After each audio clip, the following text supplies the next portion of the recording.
ತೀರ್ಥಹಳ್ಳಿಯ ಅಕ್ಕಯ್ಯಮ್ಮನ ಬೆಟ್ಟದಲ್ಲಿ ಪ್ರತಿಷ್ಠಾಪಿಸಲಾಗಿದ್ದ ಚರಮೂರ್ತಿಯನ್ನ ಜಯ ಶ್ರೀನಿವಾಸನ್ ಸ್ಥಳಾಂತರಿಸಿದ್ರು. ಅತ್ತಿ ಬೆಲೆಯಲ್ಲಿನ ತಮ್ಮ ಜಮೀನಿನಲ್ಲಿ ಪ್ರತಿಷ್ಠಾಪಿಸಿದ್ರು. ಹಾಗೆ ಶರಬೇಶ್ವರನ ವಿಗ್ರಹವನ್ನ ತಮ್ಮ ಹೊಲದಲ್ಲಿ ಪ್ರತಿಷ್ಠಾಪಿಸಿದ ಇವರು ದೊಡ್ಡ ಹೋಮಕುಂಡವನ್ನ ತೆಗೆಸಿದ್ರು. 1 ವಾರ ಕಳೆದ ನಂತರ ಬರುವ ಅಮಾವಾಸ್ಯೆಯ ಹೋಮಕ್ಕೆ ಸಿದ್ಧತೆ ನಡೆಸಿದ್ರು. ಅಲ್ಲಿಗಾಗ್ಲೇ ಈ ಶರಬೇಶ್ವರ ಸ್ವಾಮಿಗೆ ಸಹಸ್ರಾರು ಭಕ್ತರು ಹುಟ್ಟಿಕೊಂಡಿದ್ರು. ಪ್ರಾಜೆಕ್ಟ್ನ ಗೂಡಿನಲ್ಲಿ ಬರುವ ಭಕ್ತರಿಗಾಗಿ ಇವರು ಲಕ್ಷಾಂತರ ರೂಪಾಯಿಗಳನ್ನ ಬಡ್ಡಿಗೆ ತಂದು ದೊಡ್ಡದೊಂದು ಶೆಡ್ ನಿರ್ಮಿಸಿದ್ರು. ಅದಕ್ಕಾಗಿ 60,000 ಹೆಂಚುಗಳನ್ನ ಬಳಸಿದ್ರು.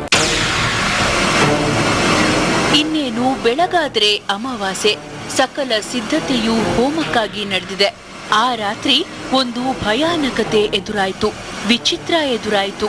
ಆ ಭಯಾನಕತೆಯೇ, ಆ ವಿಚಿತ್ರವೇ ಲಕ್ಷಾಂತರ ರೂಪಾಯಿಗಳಲ್ಲಿ ಸಿಮೆಂಟ್ ಪಿಲ್ಲರ್ಗಳ ಸಹಾಯದಿಂದ ಕಟ್ಟಲಾಗಿದ್ದ 100 ಜನರು ಕೂರಬಹುದಾಗಿದ್ದ ದೊಡ್ಡ ಶೆಡ್ ಸಣ್ಣ ಗಾಳಿಗೆ ಸಂಪೂರ್ಣವಾಗಿ ಬಿದ್ದು ಹೋಗಿತ್ತು.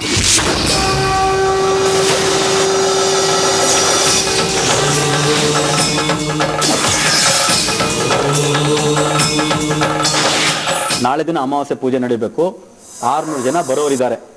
ಮನೆಗೆ ಬಂದು ಮಾರನೇ ದಿನ ಬೆಳಗ್ಗೆ 5 ಗಂಟೆಗೆ ನನಗೆ ಅಲ್ಲಿಂದ ನಮ್ಮ ಊರಿನಿಂದ ಕಾಲ್ ಬರ್ತಾ ಇದೆ, ಟೋಟಲ್ ಕಟ್ಟಡ ಕುಸಿದ್ಬಿಟ್ಟಿದೆ ಅಂತ. ಫುಲ್ ಎಷ್ಟು ಅಂದರೆ ಒಂದು 60,000 ಹೆಂಚು ಜೋಡಿಸಿದೀವಿ ಅಂದರೆ ಎಷ್ಟು ಉದ್ದ ಇರುತ್ತೆ ಲೆಕ್ಕ ಹಾಕೊಳ್ಳಿ. ಪಿಲ್ಲರ್ ಎಲ್ಲ ಹಾಕಿದೀವಿ, ಸಿಮೆಂಟ್ ಪಿಲ್ಲರ್ ಹಾಕಿದೀವಿ, ಬರೀ ಒಂದು ಗಾಳಿಗೆ. ಆ ಅಮಾವಾಸ್ಯೆಯೂ ಹೋಮ ನಡೀಲಿಲ್ಲ. ಆದ್ರೆ ಪ್ರಾಜೆಕ್ಟ್ ಆಸೆ ಮಾತ್ರ ದೂರ ಆಗಲಿಲ್ಲ. ಅಂತಹ ಸಮಯದಲ್ಲಿ ಜಯ ಶ್ರೀನಿವಾಸನ್ ರವರಿಗೆ ಮತ್ತೊಂದು ವಿಚಿತ್ರತೆ ಆವರಿಸಿತು. ಆ ವಿಚಿತ್ರತೆಯೇ ಯಾವುದೋ ಒಂದು ಆಪಾದನೆಯಲ್ಲಿ ಸಿಲುಕುವಂತಾಗಿದ್ದು, ಅದರಿಂದ ಮಡದಿ ಮಕ್ಕಳಿಂದ ಸಹೋದರರಿಂದ ದೂರಾಗಿದ್ದು.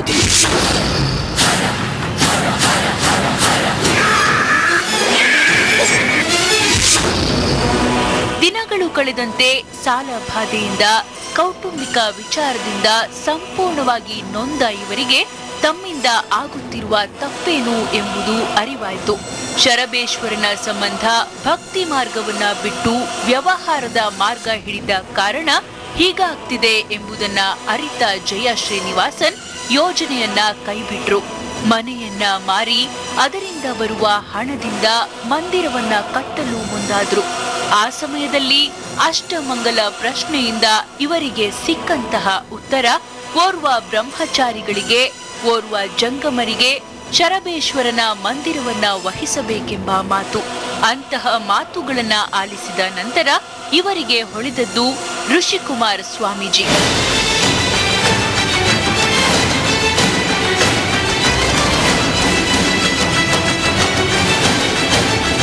ಋಷಿಕುಮಾರ್ರನ್ನ ಪಟ್ಟದಲ್ಲಿ ಕೂರಿಸಿದರು ಜಯ ಶ್ರೀನಿವಾಸನ್. ಅವರನ್ನ ಕರೆತಂದ ನಂತರ ಏನಾಯ್ತು ಎಂಬ ನಮ್ಮ ಪ್ರಶ್ನೆಗಳಿಗೆ ಸಿಕ್ಕಂತಹ ಉತ್ತರ ಮತ್ತದೇ ಪ್ರಾಜೆಕ್ಟ್ ಎಂಬುದು.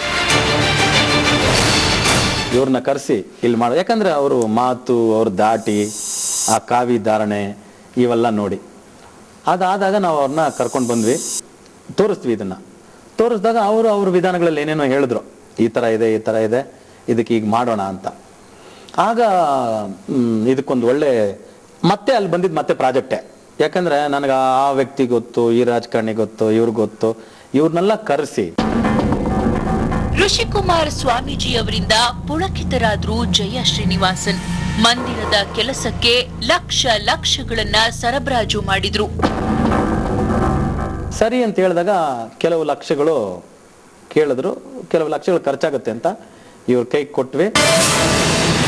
ಹಾಗೆ ಒಂದೆರಡು ದಿನಗಳು ಕಳೆದಂತೆ ಋಷಿಕುಮಾರ್ ರವರು ಬೋರ್ ಹಾಕಿಸಲು ಮುಂದಾದ್ರು. ಬೋರ್ ಹಾಕುವುದಕ್ಕೂ ಮುಂಚೆ ಋಷಿಕುಮಾರ್ ರವರ ಪಾದವನ್ನ ತೊಳೆದು ಆ ನೀರನ್ನ ಬೋರು ತೆಗೆಯುವ ಜಾಗದಲ್ಲಿ ಹಾಕಿ ಬೋರು ತೆಗೆಯಲು ಆರಂಭಿಸಿದಾಗ ಮತ್ತೊಂದು ವಿಚಿತ್ರ ಎದುರಾಯಿತು.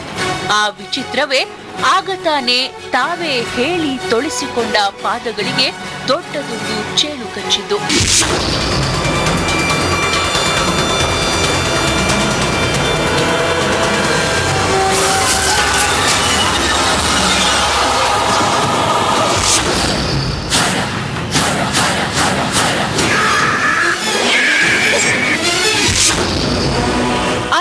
ದೊಡ್ಡದೊಂದು ಕಪ್ಪು ಚೇಳು ಕಚ್ಚಿದ ನಂತರ ಋಷಿಕುಮಾರರು ಕಿರುಚಾಡಲು ಆರಂಭಿಸಿದ್ರು, ಒದ್ದಾಡಲು ಆರಂಭಿಸಿದ್ರು, ಪ್ರಜ್ಞೆಯನ್ನೇ ಕಳೆದುಕೊಳ್ಳೋ ಸ್ಥಿತಿಗೆ ತಲುಪಿದ್ರು. ಅವ್ರ ನೀರ್ನ ಪಾದ ಪೂಜೆ ಮಾಡಿ ಹಾಕಿದ್ವಿ, ಬೋರ್ ಸ್ಟಾರ್ಟ್ ಆಯ್ತು, ಪಟ್ಟಂತ ಇವ್ರಿಗೆ ಚೇಳು ಹೊಡೆದ್ಬಿಡ್ತು. ಇವ್ರು ಪಾದ ಪೂಜೆ ಹಿಂಗ್ ಮಾಡಿಸಿ ಕಾಲ್ ಕೆಳಗಿಟ್ರು, ಹೊಡೆದ್ಬಿಟ್ರು. ಅವ್ರಿಗೆ ಅಲ್ಲಿ ಚೇಳು ಹೊಡೆದ್ಬಿಡ್ತು. ಕಾಲೆಲ್ಲ ತುಂಬಾ ಅಲ್ಲಿ ಒಂಥರ ಕಪ್ಪಾಗೋ ತರ ಸ್ಟಾರ್ಟ್ ಆಗೋಯ್ತು ಅವ್ರಿಗೆ. ಇವರು ತುಂಬಾ ಕಿರ್ಚಾಡ್ಬಿಟ್ರು. ಇವರು ಅಯ್ಯೋ ಅವ್ರು ನನ್ನ ಅಷ್ಟೇ ಅನ್ನೋ ತರನೇ ಆಗ್ಬಿಟ್ಟಿತ್ತು. ಇದು ಅನ್ಕಾನ್ಶಿಯಸ್ ಲೆವೆಲ್ಗೆ ಹೋಗಿದ್ರು ಅವರು. ಹಾಗೆ ಋಷಿಕುಮಾರರಿಗೆ ಚೇಳು ಕಚ್ಚಿದ ನಂತರ ಅವರನ್ನ ಮತ್ತೆ ಮತ್ತೆ ವಿಚಿತ್ರಗಳು ಆವರಿಸಿದ್ವು. ಕೊನೆಗೆ ಕಾಳಿಕಾ ಮಠದ ಪೀಠದಿಂದ ಇಳಿಯುವಂತಾಯ್ತು. ದೇವರ ಹೆಸರಲ್ಲಿ ಹಣವನ್ನ ಮಾಡೋ ಯೋಜನೆಗಳನ್ನ ರೂಪಿಸಿದ ನಿತ್ಯಾನಂದರಿಗೂ ಅದೇ ಗತಿ ಎದುರಾಯಿತು. ಪೀಠವನ್ನ ಇಳಿಯುವಂತಾಯ್ತೆಂಬ ಮಾತು ಆಧ್ಯಾತ್ಮಿಕ ವಲಯದ್ದು. ಇವತ್ತು ನಿಮ್ ಮುಂದೆ ನಾನು ಹೇಳ್ಕೊಳ್ಳಿಕ್ಕೂ ಇದು ಮಾಡ್ಕೊಳ್ಳಿಕ್ಕೂ ವಿಷಯ ಏನಂದ್ರೆ, ಯಾರೇ ಆಗ್ಲಿ ದೇವರ ವಿಷಯವನ್ನ ಕರ್ಮ ಕಳ್ಕೊಳ್ಳಿಕ್ಕೆ 4 ಜನಕ್ಕೆ ಸದುಪಯೋಗ ಆಗ್ಲಿಕ್ಕೆ ಮಾಡಿದಾಗ ಮಾತ್ರ ಅದು ಸೇವೆ ಆಗುತ್ತೆ. ಇವರನ್ನ ಉಪಯೋಗಿಸ್ಕೊಂಡು ನಾವು ಬೆಳಿಲಿಕ್ಕೆ ಅಂತ ಹೋಗುವಾಗ, ವೆಂಚರು ಬಿಸ್ನೆಸ್ ಮಾಡ್ಲಿಕ್ಕೆ ಹೋದಾಗ ನಿಮ್ಮ ವೇಷವನ್ನೇ ಕಳಚಾಕಿಸ್ಬಿಡ್ತಾನೆ. ಋಷಿಕುಮಾರರಿಗೆ ದೊಡ್ಡದೊಂದು ಚೇಳು ಕಚ್ಚಿದ ನಂತರ ಇವರಿಗೆ ಮತ್ತೆ ಅಪಘಾತವಾಯಿತು. ಆ ಅಪಘಾತದಲ್ಲಿ ತಪ್ಪಿಸಿಕೊಂಡ ಇವರನ್ನ ಮತ್ತೆ ಕೆಲವು ಆಪಾದನೆಗಳು ಆವರಿಸಿದ್ವು, ಹಿಂಸಿಸಿದ್ವು. ಜೀವನವೇ ಬೇಡ ಅನ್ನೋ ಸ್ಥಿತಿಗೆ ತಲುಪುವಂತಾಯ್ತು. ಆ ಸಮಯದಲ್ಲಿ ಶರಬೇಶ್ವರ ವಿಗ್ರಹದ ಮುಂದೆ ಕುಳಿತು ಜಯ ಶ್ರೀನಿವಾಸನ್ ಜೋರಾಗಿ ಅಳಲು ಆರಂಭಿಸಿದ್ರು. ತಮ್ಮಿಂದ ತಪ್ಪಾಯ್ತು, ಯಾವ ಯೋಜನೆಯೂ ಬೇಡ, ಯಾವ ಹಣವೂ ಬೇಡ, ತಾವು ಮಾಡುತ್ತಿರುವ ಜ್ಯೋತಿಷ್ಯದ ವೃತ್ತಿಯಲ್ಲಿ ಯಶಸ್ಸು ಕರುಣಿಸೆಂದು ಬೇಡಿದ್ರು. ಮೊದಲಿನಂತೆ ತಮ್ಮನ್ನ ಮಾಡೆಂದ್ರು. ಅಂತಹ ಸ್ಥಿತಿಯಲ್ಲಿ ಇವರಿಗೆ ಅದೇನಾಯ್ತೋ ಗೊತ್ತಿಲ್ಲ. ಇದ್ದಕ್ಕಿದ್ದಂತೆ ಬುದ್ಧಿ ಬದಲಾದಂತಾಯ್ತು. ನೀನು ನನ್ನ ದೇವರು, ನನ್ನ ಮನೆಯಲ್ಲೇ ಇಟ್ಟು ಪೂಜಿಸ್ತೇನೆ ಎಂದು ವಿಗ್ರಹವನ್ನ ಎತ್ತಿಕೊಂಡು ಹೋಗಿ ಮನೆಯಲ್ಲಿ ಇಟ್ಟು ಪೂಜಿಸಲು ಆರಂಭಿಸಿದ್ರು.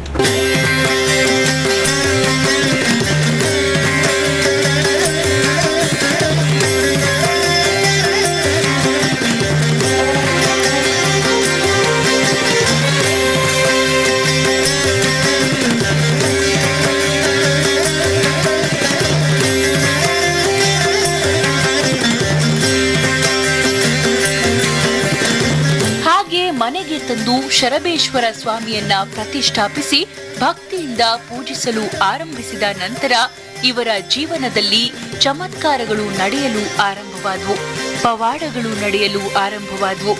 ವೃತ್ತಿಯಲ್ಲಿ ಮತ್ತೆ ಯಶಸ್ಸು ಆರಂಭವಾಯಿತು. ಬಿಟ್ಟು ಹೋದ ಸಂಸಾರ ಒಂದಾಯಿತು. ಜೀವನದಲ್ಲಿ ಮತ್ತೆ ನೆಮ್ಮದಿ ಮರುಕಳಿಸಿತು.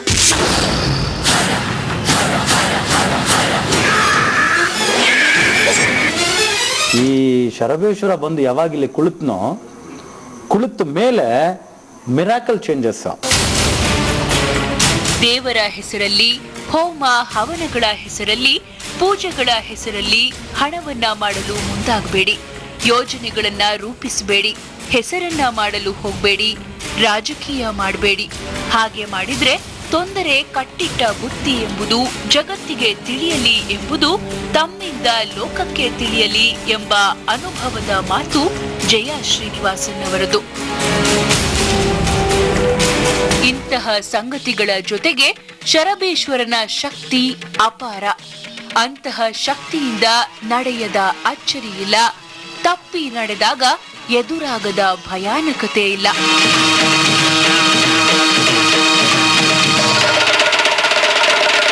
ದುಷ್ಟ ಶಕ್ತಿಗಳಿಗೆ ಕಡಿವಾಣ ಹಾಕೋ, ತಪ್ಪಿ ನಡೆದಾಗ ಭಯಾನಕತೆಯನ್ನ ಸೃಷ್ಟಿಸೋ ಉಗ್ರ ಸ್ವರೂಪಿ ಶರಬೇಶ್ವರ ಸ್ವಾಮಿಯ ಶಕ್ತಿ ಅಪಾರ.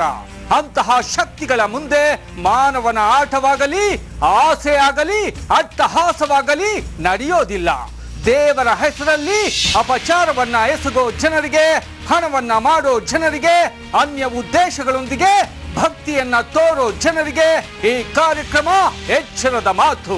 ಇಂತಹ ಹಲವು ಸಂಗತಿಗಳ ನಡುವೆ ನಮ್ಮನ್ನು ಕಾಡುವಂತಹ ಕಟ್ಟ ಕಡೆಯ ಪ್ರಶ್ನೆ ಹೀಗೂ ಉಂಟೆ.